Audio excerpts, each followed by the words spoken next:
On behalf of the Chinese Chamber of Commerce, I'd like to thank all of you for being here to show your support to the contestants. This year marks the 75th anniversary of the annual Narcissus Festival. My name is Michelle Choi, and I'm delighted to be your MC for this afternoon. Actually, I had another MC, but emergency came up, so I'm the filler.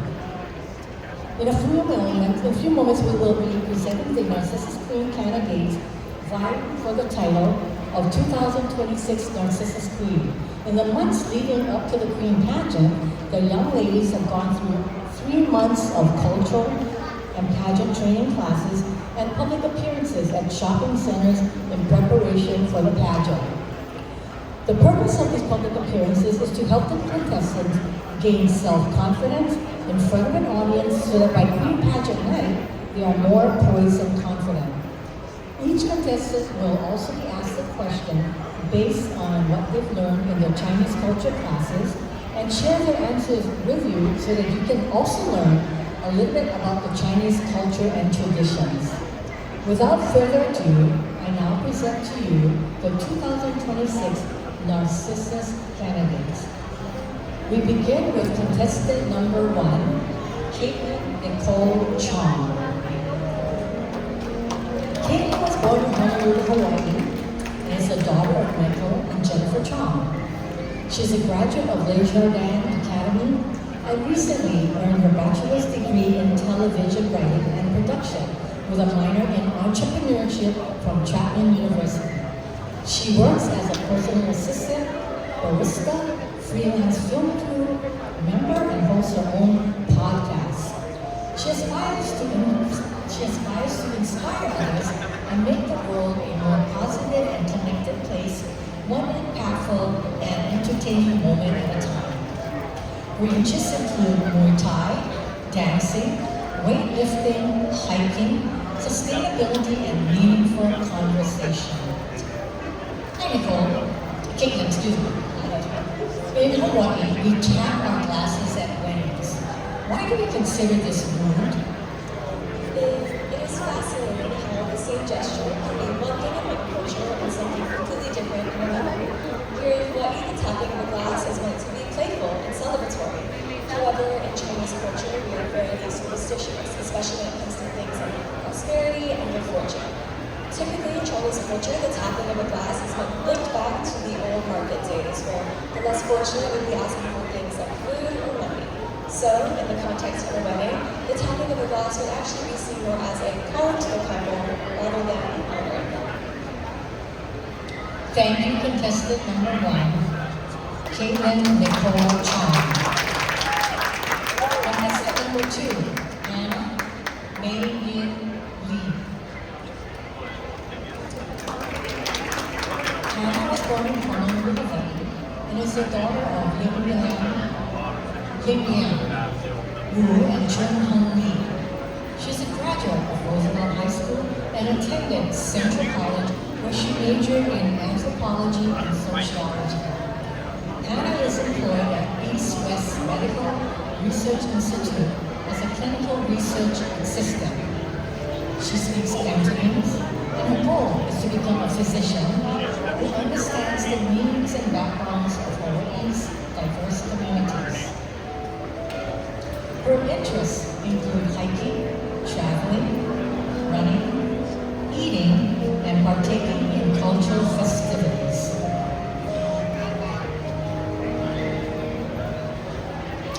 Hi Anna. Good morning. Your question is, 2 very important plants, the bimbap and the puyong, are found growing at the entrance of all or many Chinese homes. What is the significance of this part of the plant? The bimbap and puyong represent 2 very different things in Chinese culture. The bimbap is a very pretty Chinese pine that represents longevity. On the other hand, the puyong represents daintiness, beauty, and prosperity. And just to add on, the bimbap is also used as decoration. For example, at the end of Chinese funerals, the The big bag can be found in some girls' hand. Thank you, contestant number 2, Ala Moana. Contestant number 3, Tammy Carmen Roll.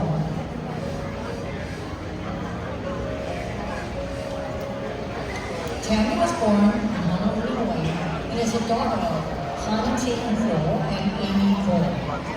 She's a graduate of Honolulu High School and is attending the University of Hawaii at Mauna, majoring in civil engineering. She is employed at Kai Hawaii as a structural design intern. She speaks Cantonese, and her goal is to encourage women to pursue careers in STEM and create a safe space for them in the field. Her interests include skincare, baking, and 3D printing.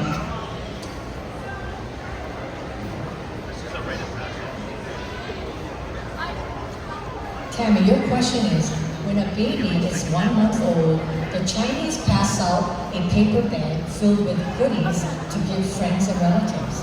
What does this plain brown white bag contain, and what is the significance of these articles? A celebration is held in his or her honor. During the celebration, the parents will pass out a brown bag filled with different things that carries a different symbolic significance. The piece of roasted pork represents prosperity and celebration, and the 2 red eggs represents the good luck towards the baby's future. For a baby girl, a dark red or purple egg is given, and for a baby boy, a bright reddish pink egg is given. Sweet buds represents the joy that the baby will bring to the family, and the hot and sour pickled ginger represents the returning of the mother's health after childbirth. Thank you, contestant number 3, Tammy Carmen Roll. Contestant number 4, Rowan Elise Drowns. Rowan Drowns was born in Honolulu, Hawaii, and is the daughter of Jeanette Alipio and William Drowns. She's a graduate of Roosevelt High School and attended the University of Hawaii at Mauna, where she's majored in French studies. Rowan is employed at Honolulu Coffee Company here at Ala Moana as a general manager. She speaks French and aspires to further education and attain an MBA to develop her leadership skills and serve her community. Her interests include travel, yoga, spending time with family and friends, and training her dog, Bill. Rowan, the Chinese reverence for the ancestors is deeply rooted in filial piety in the family system. Can you elaborate on this concept for us? Filial piety is at the heart of Chinese culture. We have 24 paragons, or stories that give us examples of how to honor and respect our family in this way. I grew up watching my mother, for example, honor my grandmother with patience and respect. In Chinese culture, we don't only express love through words, but through honor. It's a great reminder that I come from a culture that values honor and respect. Thank you, contestant number 4, Rowan Elise Drowns. Contestant number 5, Stephanie Lay. Stephanie Lay was born in Honolulu, Hawaii, and is the daughter of Nai Nao Lay and Feng Mei Li. She's a graduate of Kalani High School and attended the University of Hawaii at Manoa, where she majored in psychology. Stephanie is employed working for Lotus Realty LLC as a clerical clerk. She's employed at HCCC LLC as a tax assistant, aiming to transition to full-time with a focus on payroll. She speaks Cantonese and aspires to travel around the world and create a stable life for her family and loved ones. Stephanie, your question is, the Chinese pomelo fruit or bolo, and its leaves are very significant in Chinese culture. Tell us about the fruit and its role in Chinese religion and practice. The pomelo fruit or bullock is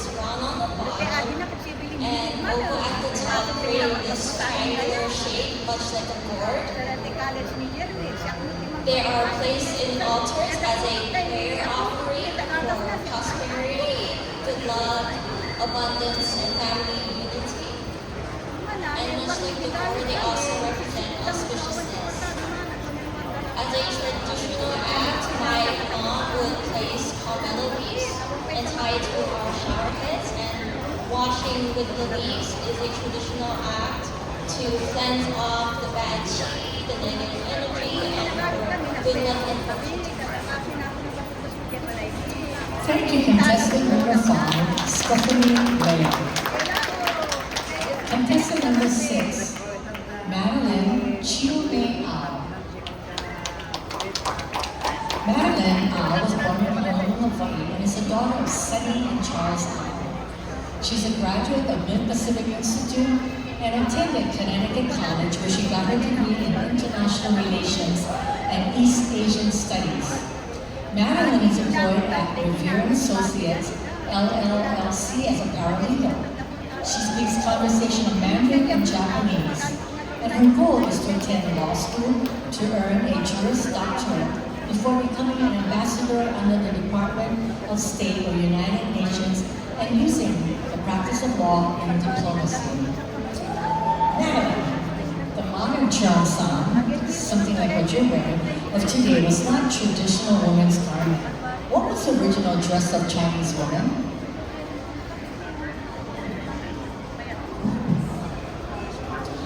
The Cheongsam was originally a men's garment. It was considered a banker's robe, and the first record of women wearing Cheongsams was back in the Qing Dynasty, as they were worn by Manchu women. Originally, women, especially those of the working class, wore something called the sanfu. It was made up of 2 components. The sam is a longer tunic with high slits that go all the way up the side of the torso to allow for easy movement. And the fu were a pair of silk pants, traditionally in the color black, that were tied at the ankles to prevent flapping and to give a more finished look. However, the Cheongsam gained popularity in the 1920s and underwent a westernized transformation, and continued to gain popularity into World War II. And the Cheongsams that my fellow contestants and I are wearing today are similar to that worn in the movie The World of Susie Wong. Thank you, contestant number Madeline Qipao. Contestant number 7, Anasia Meiji Robin Lee. Anasia was born in Honolulu, Hawaii, and is the daughter of Harlan and Tammy Lee. She is a graduate of Maryland High School and attended Chaminade University, where she earned her bachelor's degree in business administration.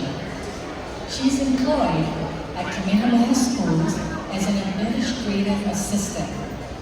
She aspires to indulge more in her Chinese background and gain self-improvement. Her interest includes martial arts and lion dance. Hello, Anisha. Hello.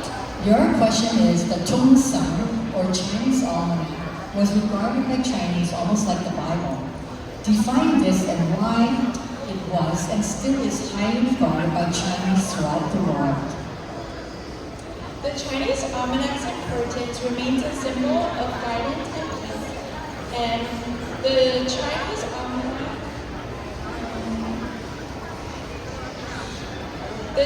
almanac's importance lies in its use as a guide for daily life, tradition, and auspicious time. It provides us with a guide to agricultural activities by providing the 24 solar terms that provide us with that can predict agricultural activities that can help plan for the best timing for harvesting and planting. It also reminds us important days for significant events such as weddings, opening a business, and moving to a new home. The Chinese almanac remains a symbol of balance and foresight, guiding generations to live in harmony with time and nature. Thank you, contestant number 7, Contestant number 8,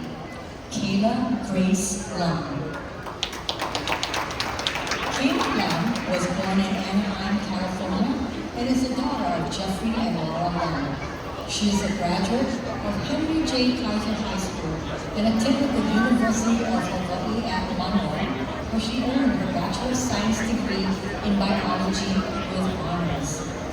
Kayla is employed at Hawaii Pacific Health as a research specialist and at Hawaii Dermatology and Plastic Surgery Centers as a medical assistant.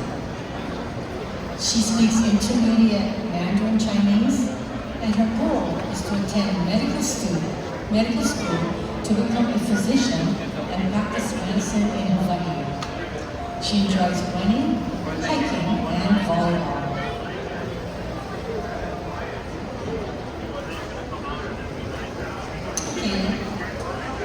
Your question is, Chinese culture abounds with object symbolisms relating to homophones or light sounds. Can you please give us an example of how and why an object may symbolize some auspicious blessing? When I think of homophones or symbolism in Chinese culture, the first thing that comes to my mind personally are many traditions around holidays such as food. For example, my family likes to eat mian gao every single Chinese New Year, which is a sticky rice cake. And we eat mian gao not only because of its delicious taste and texture, but also because it's a homophone or sounds similar to mian gao, which directly translates to higher year. So when we eat mian gao, we're actually symbolizing growth and prosperity in the new year, or climbing into a higher year. Thank you. Contestant number 8, Kayla Grace Clark. Contestant number 9, Meilani Wilkamai.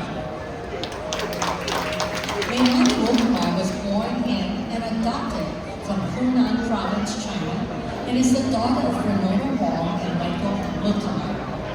She is a graduate of La Pietra High School for Girls and attended Seattle University, where she earned her Bachelor of Arts degree in Political Science, graduating with honors. Meilani is employed as a server at the Waikiki Elks Lodge. She aspires to attend law school and earn her doctorate in international politics. Her ultimate goal is to become a university professor and inspire future generations to leave a positive impact on the world. Her interests include traveling, baking, hot yoga, reading, and community service. Hi, Meilani. Hello.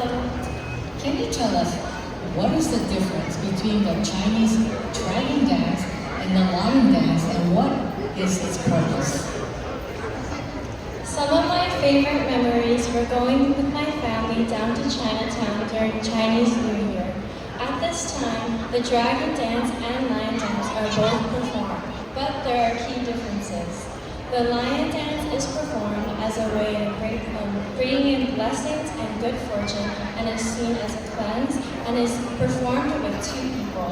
However, the dragon dance is performed with a group of people, and it's a bigger display, and it displays the power of the universe and its energy.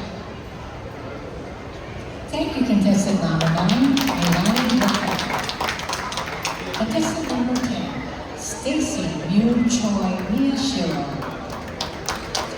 Stacy Miyashiro was born in Honolulu, Hawaii, and is the daughter of Aaron and Candace Miyashiro. She is a graduate of Roosevelt High School and attended the University of Hawaii at Manoa, where she majored in biology and minored in public health. She is employed at the Hawaii State Department of Health as a food safety specialist. She aspires to improve the overall health of our Hawaii communities through public health education, awareness, and public outreach. She enjoys going to concerts, playing with her 3 cats, trying new food spots, finding her favorite next boba drink, and traveling around the world. Stacy, Chinese families do not cut their New Year pudding or mian gao until the 2nd or 3rd day of the Chinese New Year. What is the reason for this? So mian gao is the traditional Chinese rice cake that we like to eat for Chinese New Year. And the reason that we don't cut it on the first day Chinese New Year has to do with how Buddhism has actually influenced Chinese culture, and also due to superstitions regarding prosperity as well. So Buddhism is really important in Chinese culture, and how it affects during the new year is to start the new year off with a brand new slate. You don't want to begin the year with any meat products because that involves the butchering and killing of animals. So usually Chinese people like to eat jai, which is a totally vegetarian dish. So in the spirit of that as well, you don't want to cut the cow on New Year because using that knife kind of symbolizing that type of butchering as well. And in the same sense of that, you don't want to cut away your good luck on the first day of the new year, and you want that prosperity to last with you for the rest of the year. Thank you. Thank you, contestant number 9, Stacy Lee Choi. Contestant number 11, our last contestant is Nicole Alia Tan. Nicole Tan was born in Laguna Hills, California, and is the daughter of Kimberly Douglas and Stephen Tan. She's a graduate of University High School and is attending the University of Hawaii at Honolulu, majoring in biology. Nicole is employed at Qipao Pediatrics as a medical assistant. Her goal is to attend medical school and specialize in pediatrics, where she can support children and their families. Nicole enjoys embroidery, reading, running, and journaling.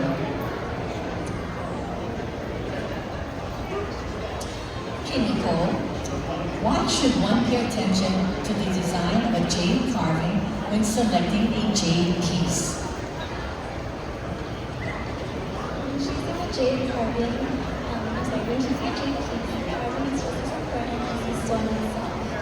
Often the carvings represent blessings such as prosperity, protection, or even harmony. And often when you choose a piece, you base it off of the blessing that you want to receive for yourself to give to someone else. When I was growing up, my grandma gifted me with a jade carving that was in the shape of a barrel to symbolize continuity and a smooth journey. So whenever I wear the necklace, I'm reminded to approach challenges with patience and grace. Thank you very much, contestant number 11, Nicole Alia.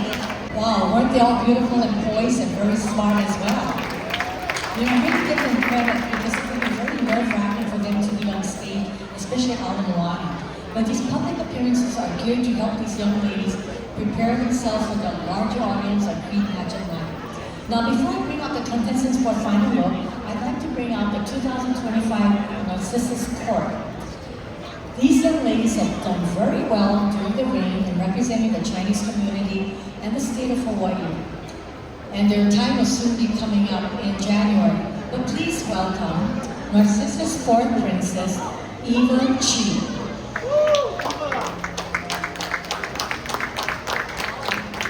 Third Princess, Tiffany Tong. Second Princess, Jenny Liu. Narcissus First Princess, Victoria Hung. And the 2025 Narcissus Queen, Alicia of Moana.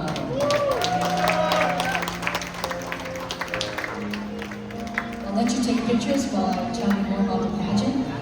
You can have an opportunity to see more of the 2025 Narcissus Court and the 2026 contestants at the Queen Pageant.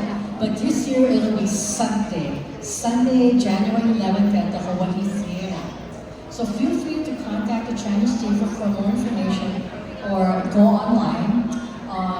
And you can also buy tickets to the Hawaii Theater. Once again, these ladies have done an awesome job throughout the year representing us.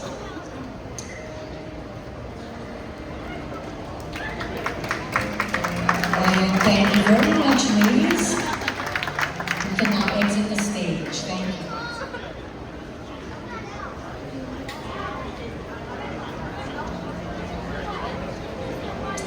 And now, take out your cameras while we bring out the contestants for a final look. Ladies and gentlemen, presenting the 2020 Narcissus Queen Contestants. Once again, ladies and gentlemen, we invite you to come out and support your favorite contestant at the Narcissus Queen Pageant. Tickets can be purchased through the Contestants and the Hawaii Theater. 3 weeks following the Queen Pageant will be the Coronation Ball, which will be held at the Hilton Hawaiian Village Coral Ballroom on Saturday, January 31st.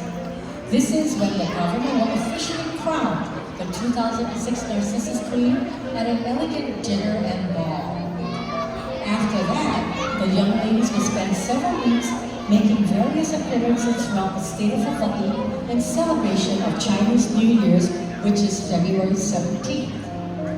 Again, on behalf of the Chinese Chamber of Commerce of Hawaii, thank you for coming out to support the Narcissus contestants, and we invite you to come out to the Queen Pageant and Coronation Ball in January. Let's give a hand one more time. Thank you, ladies. You may now exit the stage.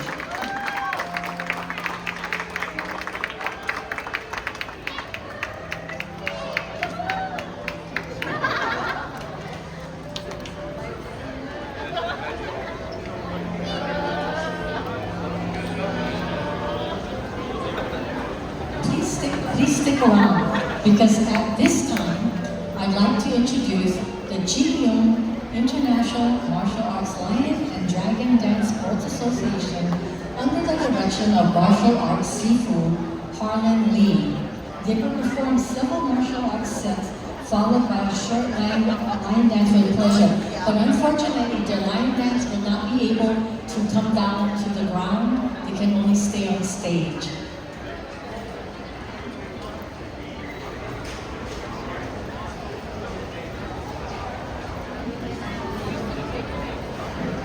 And now I present to you the Narcissus Court and Qipao Lion Dance.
Thank you.